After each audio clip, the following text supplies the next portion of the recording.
Monsieur le rabbin, c'est à vous. Boker Tov. Boker Tov. Messieurs. L'Ifnei Amifgash. Ah. On a commencé à parler hier de la paracha, vous avez compris, hein, d'accord. On a juste touché quelques petites choses, mais en fait, ça s'ouvre dans tous les sens. D'accord, donc c'est vraiment des sujets très importants. Et donc là, on est à nouveau au niveau de la rencontre entre Yaakov et Esav. Vayira Yaakov me'od vayetzerlo. Donc là, on est après le combat contre l'ange dont on a parlé hier. Là, on est dans la véritable rencontre. D'accord, il va retrouver son frère, ça y est. Le texte nous dit Vayira Yaakov me'od vayetzerlo. Que Yaakov a eu très peur. De le tuer. Non, Ah, c'est pas il a eu très peur de se faire tuer. Même si Rachid nous dit dans les deux sens. Rachid nous dit dans les deux sens. Mais le commentaire de ce matin, vous allez voir, il va insister sur un point en particulier. Chazak, il va avoir peur pour lui. Et d'ailleurs, les commentateurs ont posé la question, mais comment ça se fait que tu as peur? Dieu t'a promis, Dieu t'a garanti quand tu as quitté tes parents, au moment de l'échelle, etc. Il lui a promis, il a dit t'inquiète pas, quoi qu'il arrive, je serai avec toi, etc. Dieu lui a renouvelé cette promesse au moment où il a quitté la vanne pour aller retourner chez son frère. Dieu lui a renouvelé sa promesse en lui disant t'inquiète pas, je suis avec toi, etc. Mais là, ici, donc on est en train maintenant d'être dans la réalité. Il va se retrouver face à son frère et le texte nous dit Vayira Yaakov me'od. Yaakov a eu très peur. Vayetzerlo, et il en a eu de la souffrance. Et la question, Madoua ou Pachad.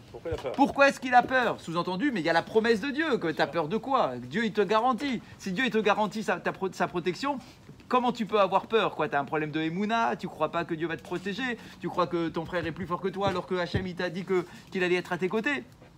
Comment on peut imaginer une chose pareille? Et donc là, l'enseignement de ce matin vient du Midrash Bereshit Rabbah, d'accord, sur la paracha. Qui amar Yaakov Avinu. Voilà ce que se dit Yaakov qui justifie sa peur. Kol hashanim alalou, pendant toutes ces années, ou pendant 14 ans j'étais à la yeshiva, pendant 20 ans j'étais chez Lavan, pendant toutes ces années, Keshavati et Tel Lavan, Yashav Esav be'Eretz Israël. Moi j'étais pas en Israël pendant toutes ces années, mais mon frère Esav, lui, il est resté en Israël. Veshema ta'amod le'Esav zechut yeshivat Eretz Israël. Et peut-être que Esav a un mérite que moi je n'ai plus, et qu'à cause de ce mérite, il va prendre le dessus sur moi, malgré la promesse de Dieu, etc. C'est que pendant toutes ces années, lui, il a fait une mitzvah que moi je n'ai pas réalisée. C'est que lui, il habitait en Israël, alors que moi j'étais en dehors d'Israël. J'étais à Haran. Si on fait des comptes des mitzvot, Ah, 2 minutes. Là, vous êtes d'accord? Pour l'instant, je fais que lire le midrash. Il y a une mitzvah donc, qui prend le dessus, qu'il ne pouvait pas faire, que Esav lui a pu faire, c'est premièrement le fait d'être en Israël. J'ai pas fini. Zechut Nosefet. Il y a un deuxième srout que lui n'a plus, mais que son frère a. Zechut Kibud Avahem. Le respect des parents. Il était proche de son père. Bien sûr, mais oui. Il a toujours été. Il a été. Je vous oui, mais je vous rappelle que nous on apprend des halachot sur le respect des parents. On les apprend de Esav. Ah ouais. Ah oui. Tellement il était exceptionnel dans cette mitzvah. Il était au top dans cette mitzvah. Chazak, surtout sur les vêtements. On nous dit que ces beaux vêtements, il les mettait lorsqu'il allait voir son père. Et ces vêtements de tous les jours, il les mettait quand il était à l'extérieur, chose que nous, on fait l'inverse. D'accord, quand tu vas voir tes parents, bah, ça va, c'est normal. Et quand tu es à l'extérieur, tu te fais attention, tu te fais beau. Et Esav, il nous apprend à quel point on respecte ses parents et comment on respecte ses parents. L'essentiel, c'est vers les parents. Et que quand tu es en dehors, bah, tu t'habilles n'importe comment. Donc, Yaakov se dit, il y a 2 mitzvot. Pendant toutes ces années-là, moi, je n'ai pas pu les réaliser. Mais Esav, lui, a pu les réaliser. La terre d'Israël, il a vécu en Israël. Et deuxièmement, le respect des parents. Donc, parents, il faut peut-être le mettre au singulier.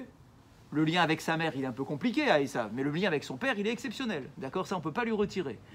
Et en plus, on nous dit, même dans sa méchanceté à Esav, de vouloir tuer Yaakov, n'oubliez pas ce fameux verset où il dit « Je ne veux pas tuer mon frère Yaakov tant que mon père est vivant, pour ne pas faire de peine à mon père. » Donc, il y a quand même quelque chose. Il a un respect vis-à-vis de son père, c'est certain.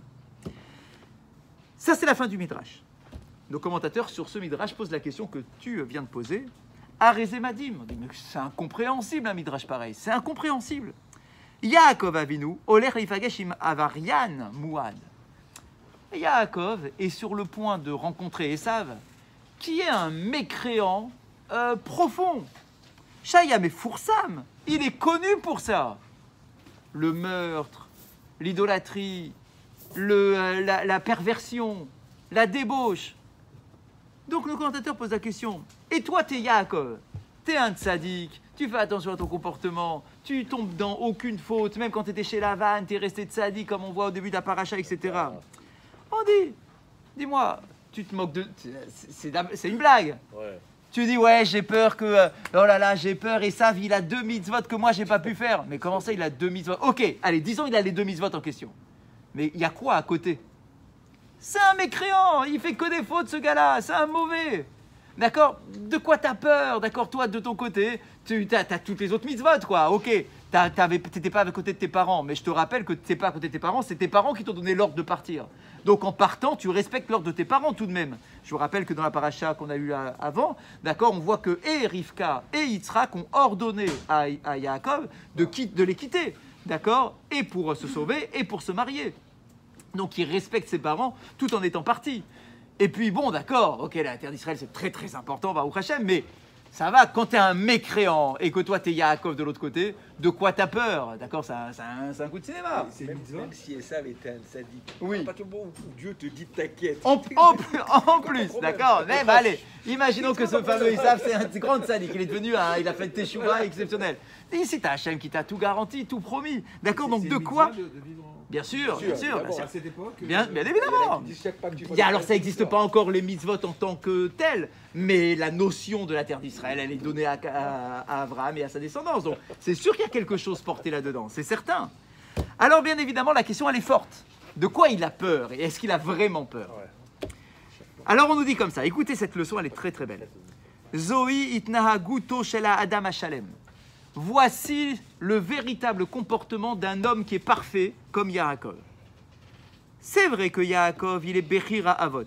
C'est le top parmi les patriarches. Tiferet Israël. D'accord? C'est vraiment l'équilibre parfait, d'accord, qui porte en lui. Ulumato aya Esav. Et en face de lui, il y a Esav, Kulo Recha, Varoa, qui n'est que mauvais, mécréant, etc. Ve'afal Pichen. Et malgré tout, et il sait ce qu'il est, Yaakov, d'accord, c'est pas de la fausse modestie, d'accord, je suis nul, je sais pas quoi. Il sait ce qu'il est, il sait qu'il fait les mitzvot, Yaakov, d'accord. Mais d'un autre côté, il a Esav. Ve'afal Pichen, malgré tout. Itmaked Yaakov Avinu, bema'alotav shel Esav, mitorshlan ma'asav matzalosh tezechuyot. En fait, la grandeur d'un homme, c'est quoi? C'est que quand il rencontre quelqu'un, il ne voit jamais ses erreurs, mais il ne voit que ses qualités. Ça, c'est la grandeur d'un être humain. Quoi? Il y a plein d'enseignements qui vont dans ce sens-là.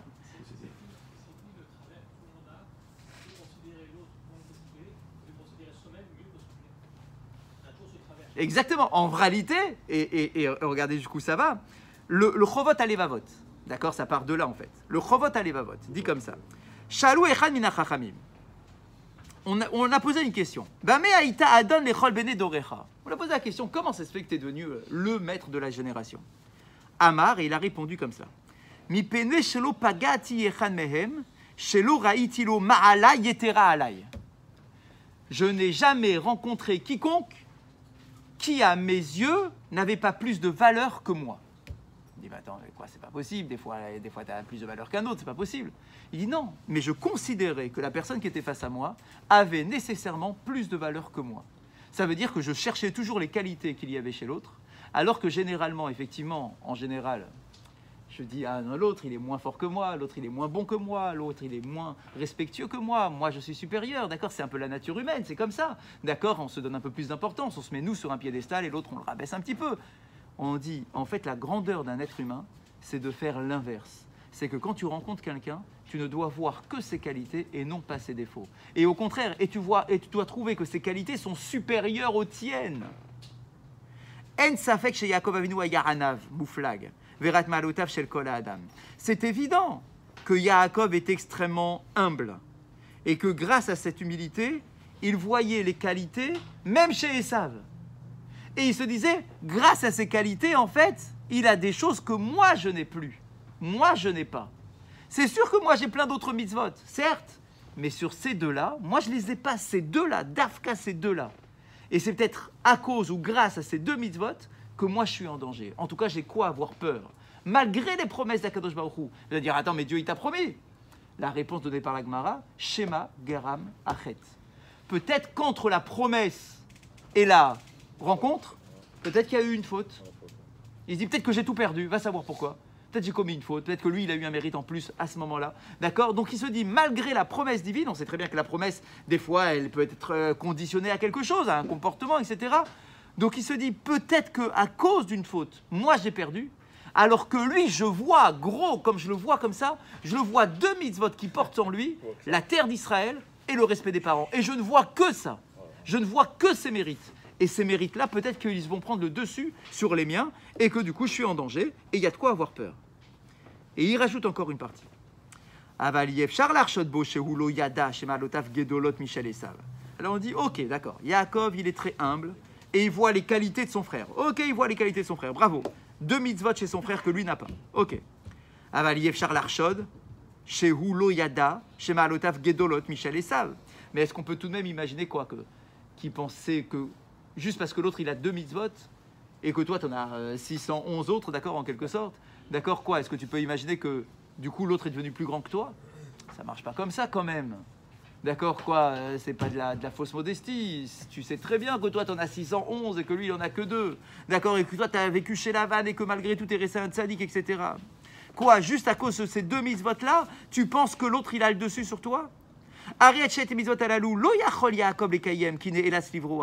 D'accord, et en plus, comme on l'a dit tout à l'heure, quand il n'a pas pu faire ces deux mitzvot, Yaakov, c'est parce qu'il n'avait pas le choix, c'est parce qu'il était obligé de partir. Donc, quand il a respecté ses parents qui lui ont dit « Va-t'en vite, va chez Lavan pour te marier, etc. et pour te sauver », nécessairement, il ne pouvait plus rester en Israël et il ne pouvait pas être à leur côté pendant toutes ces années. Donc, il ne fait pas les mitzvot, mais parce qu'il n'a pas d'autre choix. Lui, l'autre Esav, il n'a que ces deux mitzvot-là, concrètement. D'accord, il est en Israël, d'accord, mais comment il se comporte en Israël, c'est pas génial non plus. D'accord, il est avec ses parents, d'accord, mais bon, on sait aussi qu'il les a arnaqués pas mal de fois aussi, ses parents. D'accord, donc on dit, qu'est-ce qu'il y a exactement au fond de cette crainte? Et regardez ça, il y a un livre qui s'appelle le Darkei Chaim, qui présente une idée encore supplémentaire. Il dit comme ça. Adam sheyeshlo efsharut lekayem mitzvah, kibel kartis knissa, les moradon yukrati. Le fait d'avoir la possibilité, juste la possibilité de faire une mitzvah, montre qu'Akadosh Baruch Hu t'ouvre certaines portes qu'il ferme à d'autres. Le simple fait d'avoir la possibilité de le faire. Toi, Yaakov se dit, moi, Hachem m'a fermé deux portes. Il m'a fermé la porte de la terre d'Israël et il m'a fermé la porte du respect des parents. À Esav, on lui a ouvert ces deux portes-là.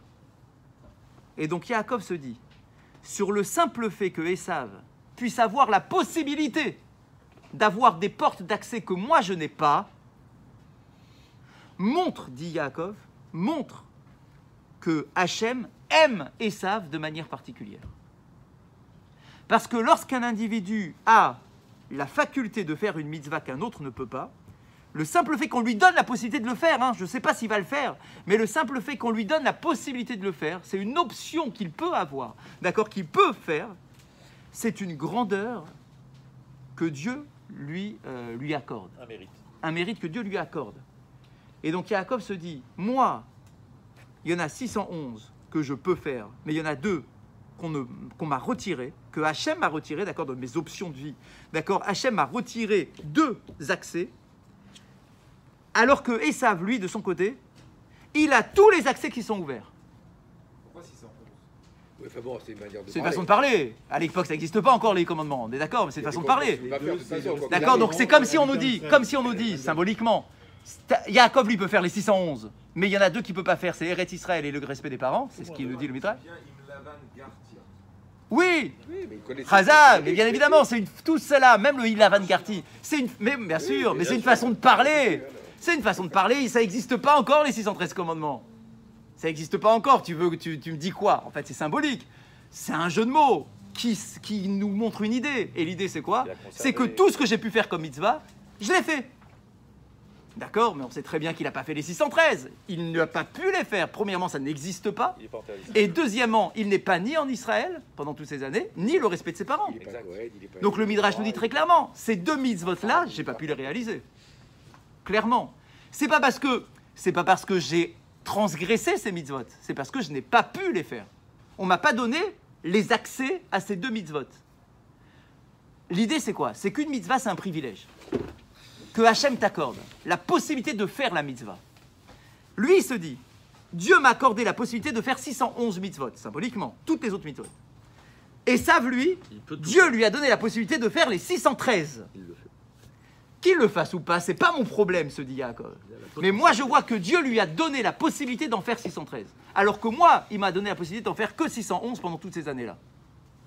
Et donc, il se dit, c'est la preuve, c'est ça son inquiétude, c'est la preuve que Dieu donne un plus grand, comment on va dire, un champ d'action plus élevé, plus large à Esav qu'à moi.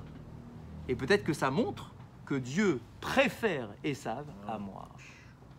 Parce que lorsqu'un homme a une option de faire quelque chose, c'est une marque d'amour de la part d'Akadosh Baruch Hu qui lui est donnée. C'est un enseignement qui est très fort. Et donc du coup, Vaïra, il a peur. Il a peur de ça. Non pas qu'il remet en cause la protection que Dieu lui a promis, c'est qu'il se dit, il y a une proximité que Esav a, que moi je n'ai pas, parce qu'il a en potentiel la possibilité de tout faire, alors que moi, pendant certaines années, je n'ai pas eu le potentiel de tout faire par nécessité, par tout ce qu'on veut. Mais il n'empêche, j'ai 2 portes qui ont été fermées. Lui, il a eu les 613 qui étaient ouvertes. Moi, j'en ai 2 qui étaient fermées. Et donc, il a eu peur de ça, à cause de ça. C'est beau. Est-ce qu'il y a pas Il y en a qui pensent ça, il y en a qui disent ça. Parce que Esav, on dit que c'est la vision au monde de Tohu et Yaakov au monde de Tikkun. C'est-à-dire que, comme on le sait, c'est qu'on voit que dans les descendants de Esav, on a plein de Haloufim. Exact. On sait que la notion de Halouf, c'est des chefs. C'est à la fin chez le paradigme, ce sont des branches qui s'écartent, comme les Haloufim. Ces écartent-là, ils ont une puissance qui est tellement forte qu'ils sont incapables d'être contenus. Et donc, en potentiel, Yitzhak avait un potentiel bien plus supérieur à Bien sûr. C'est ce qu'on a dit hier avec C'est ce qu'on a dit hier et c'est pour ça que... C'est contradictoire, parce qu'à un moment donné, dans Rashi, la semaine dernière, Rashi il dit que Esav est comparé au khazir, au porc. Oui. Pourquoi? Parce que le porc, quand il s'allonge, il monte ses sabots fendus pour montrer qu'il est cachère. Et c'est exactement le comportement que Esav il a envers son père. C'est-à-dire qu'en fait, au final, il trompe tout le temps son père pour montrer que je suis un gars bien. Mais en fait, je suis pas bien. Oui, mais malgré ce commentaire, etc., malgré ça, nos maîtres nous disent qu'il avait quand même un potentiel incroyable. Malgré tout. Bien que ce truc, finalement, dans le résultat des courses, c'est que voilà, il a trompé son père, etc. Mais regardez, même le fameux commentaire de la semaine dernière, d'accord, où il dit qu'il trompait son père. Comment il trompait son père? Il montrait du sel, il disait, papa, comment on fait le maaser sur du sel? Il montrait de la paille, il disait, papa, comment on fait le maaser sur la paille? Le truc, c'est, tu te fous du monde ou quoi? Tout le monde sait qu'on fait pas du maaser sur le sel. Tout le monde sait qu'on fait pas sur la paille. Tu te fais croire que, ça m'intéresse, je veux savoir comment on fait le maaser sur le sel. Il n'y a pas de maaser sur le sel, tu es en train de tromper ton père. Nos commentateurs nous disent, va plus loin que ça. Il voulait vraiment donner du maaser sur le sel et vraiment sur la paille. En se disant, je ne peux pas imaginer que du sel que l'on utilise en quotidien tous, qu'on puisse le consommer sans prendre une partie que l'on donne à Dieu. Pareil pour la paille, pour les animaux, etc. Ça veut dire quoi? C'est-à-dire qu'il y avait des moments où Esav avait de vraies élévations. Il n'a pas réussi à maintenir et à utiliser ce potentiel, mais il y avait des moments où il avait vraiment des moments d'élévation incroyables. Et c'est ça que Yitzhak voyait chez son fils. Et il dit, sur ça, moi je mise. Je veux faire des brachot sur ça pour l'aider justement à réussir. Alors bien évidemment, résultat des courses, il n'a pas réussi du tout. Et que donc du coup, c'est comme un cochon qui montre ses pattes et qui fait croire que truc. D'accord? Mais il n'empêche qu'il y avait quand même quelque chose. Et donc Yaakov, il est un peu dans ce même état d'esprit. Il se dit, si Esav a le privilège de pouvoir faire tous les commandements, alors que moi, il y en a 2 que je ne peux pas faire, c'est que quelque part, Dieu l'aide, Dieu l'aime, Dieu lui donne une possibilité de faire quelque chose que moi je ne peux pas faire et j'ai peur de ça. D'un point de vue spirituel, j'ai peur qu'il prenne le dessus par rapport à moi et c'est pour ça qu'il était particulièrement Qu'est-ce qui a fait que la situation elle a changé alors une fois qu'ils se sont rencontrés? Ok, il y aura encore la suite peut-être qu'il y aura encore un enseignement sur ça, d'accord, sur la rencontre finalement. Comment elle va se passer cette rencontre et comment ça va ça va basculer. Donc ça, Bezrat Hashem, on verra. S'il n'y a pas aussi Sinon, par rapport à 611 commandements, je pense que, comme vous avez dit tout à l'heure, c'est une façon de parler. Bien sûr, c'est une façon de parler. Pourquoi? Parce qu'il ne respectait pas vraiment les mitzvot. La preuve, il s'est marié avec 2 sœurs. Bien sûr, c'est pour ça que j'ai dit, c'est une façon de parler. Quand on dit 611, 613, on est d'accord, c'est vraiment pour illustrer le truc. Quand je dis 611, ça n'existe pas encore, donc il faut comprendre ce que ça signifie, c'est juste pour comprendre. D'accord. En tout cas, ce qui est certain, c'est qu'il y en a 2 que Esav pouvait faire, que lui ne pouvait pas faire. Et les autres aussi. Combien il y en avait, on ne sait pas trop. Mais il y en avait aussi. Et on sait, la Gemara nous dit qu'il faisait quand même les mitzvot sans même les avoir reçus, sauf certaines, etc. Donc il y a encore tout, c'est tout un sujet ce truc-là. À la fin du jour. Pardon, Bechila. Peut-être répondre que finalement, le comportement de Yaakov avec Esav, c'était le on a dit tout à l'heure que l'amour propre, ça cache les défauts, etc. Mais lui, il était quand même au contraire d'aimer l'autre comme lui-même. C'est-à-dire que de la même façon que moi je m'aimerais.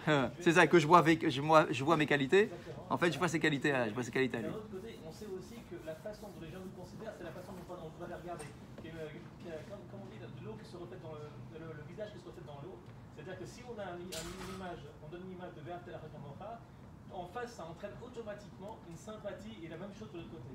Donc ça participe en fait au comportement de l'État. Bien sûr. À la fin du jour. On est toujours sur la bracha acharona. Be'divrei ma'achal. Aochel devar ma'achal b'shur kazaït chayav b'bracha acharona. Et là, c'est un point très important, effectivement. On sait que la bracha acharona se déclenche qu'à partir du moment où je mange un kazaït, 30 grammes.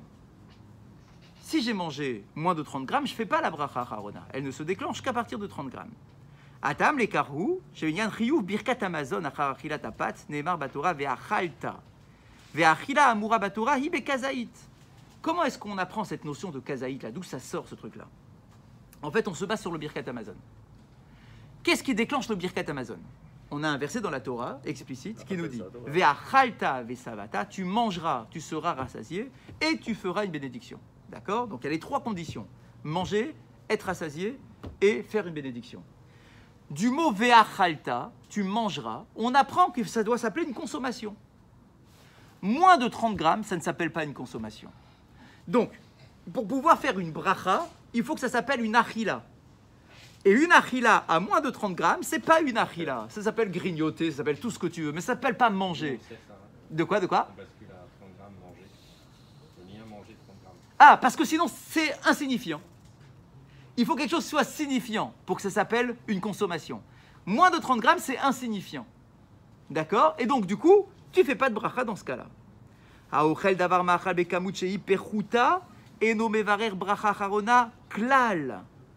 Tu ne fais pas du tout de bracha charona. Souvent, les gens, ça les gêne, cette notion-là. D'accord? Ils se disent, mais attends, mais quoi, je fais rien? Je me lève, je fais rien? Ouais. Effectivement, tu te lèves, tu fais rien. Rien du tout. D'accord? Donc ça veut dire quoi? Ça veut dire, imagine, tu as mangé un petit morceau de pain, d'accord, où il y avait moins de 30 grammes, tu as mangé 15 grammes de pain, une petite tranche. D'accord? Tu vas dire quoi? Je me lève de table, je fais rien? Effectivement. Ça ne t'a pas profité. Razak, ça ne s'appelle pas une achila, ça ne s'appelle pas une consommation. Donc, du coup, effectivement, il y a des cas de figure où on se lève de table, j'ai mangé un petit biscuit, un petit gâteau, d'accord, et je vois que c'est un truc, c'est 10 grammes, 15 grammes, d'accord, c'est un petit biscuit, ou un petit fruit, une part de fruit, un morceau de fruit. C'est-à-dire de la boîte d'allumettes, non? Boîte d'allumettes, c'est quoi? La référence allumettes, je ne connaissais pas. Beaucoup de gens disent la référence, c'est pour savoir 30 grammes, c'est très difficile d'appréhender 30 grammes. Ouais, alors? Non, poids d'allumettes, j'ai un peu. Ah, j'ai jamais entendu les gens de la boîte d'allumettes. Mais 30 grammes, que ce soit des allumettes ou n'importe quoi. Ouais, c'est ça. D'accord, peu importe quoi. Tu vas pas te valider que t'as pas lancé cuisine. Ouais, putain, on se fait. De ce que c'est 30 grammes. Moi, c'est important pour toi, ta lumière. Bah c'est pour ça, c'est boîte d'allumettes, c'est bientôt Hanouka. Hanouka bientôt. D'accord, non, mais peut-être que c'est par rapport au volume dont on vous parle. Peut-être le volume, parce que je vous rappelle qu'à l'origine c'est des volumes, c'était pas du poids. Aujourd'hui on manipule plus les volumes. À l'époque, il manipulait des volumes. D'accord, c'est comme ça que ça marchait. C'était des volumes à l'époque. Le volume d'un œuf, le volume d'une olive, le volume d'une date. C'était des volumes à l'époque. Nous, on a transformé ça en poids, mais en réalité, à l'origine, c'est des volumes. D'accord, donc peut-être que votre idée là, c'est par rapport peut-être au volume d'une boîte. Je sais pas, j'ai jamais entendu, mais c'est peut-être ça le truc. D'accord. C'est dans le livre. Bah oui, Khazak. Oui, mais en réalité. Alors, premièrement, on nous dit que c'était des olives. On nous dit que c'était des olives de l'époque, d'accord, de grosses olives. D'accord. Ouais, ça existe, des grosses olives. Mais en plus, on nous dit que c'était de toute façon un volume. C'est un volume qu'on a transformé en poids pour que ça nous parle un peu plus. Mais c'est vrai, oui, c'est pareil pour les matzot, etc. C'est la taille d'une. Ben, bien sûr, vous avez raison, c'est toujours ça la référence. D'accord, mais c'est toujours donc l'histoire du volume ou du poids pour nous un peu plus facile à manipuler. D'accord, donc on dit 30 grammes, en plus c'est même pas vraiment 30 grammes, c'est 27 grammes, et puis il y a d'autres opinions qui disent que c'est un peu moins. Mais en tout cas, le truc c'est quoi? Et ça, il faut vraiment effectivement qu'on le sache, c'est que si tu es proche de ton kazaït, tu as mangé 20 grammes, on va nous dire, tu sais quoi? Complète. Va jusqu'à 30. Reste pas comme ça à te lever de table sans rien, sans remercier Akadosh Baruch Hu de ta consommation. Tu as quand même mangé quelque chose. C'est vrai qu'en l'état, tu n'as rien à faire. Tu es dans la loi, il n'y a aucun souci. Mais si tu peux, en mangeant un demi-biscuit en plus, tu peux en arriver à la mesure du kazaït, vas-y, lâche-toi. D'accord, mange ton petit morceau en plus, comme ça au moins tu fais une bracha. D'accord, tu fais la bracha à Harona, que ce soit Amen Shalosh, Boré Fachot, peu importe, ou même le Birkat. D'accord, au moins en complétant ça, tu permets de gagner la bénédiction. Mais sinon, c'est vrai, on reste sur la halakha. Si jamais tu as mangé moins, tu te lèves et tu n'as rien à réciter. רבי חנינא בן עקשיא אומר נצח ובחור לזכר ישראל في حال ولا תורה מצוות שנאמר וחמץ יגדיל תורה בידי קדיש על ישראל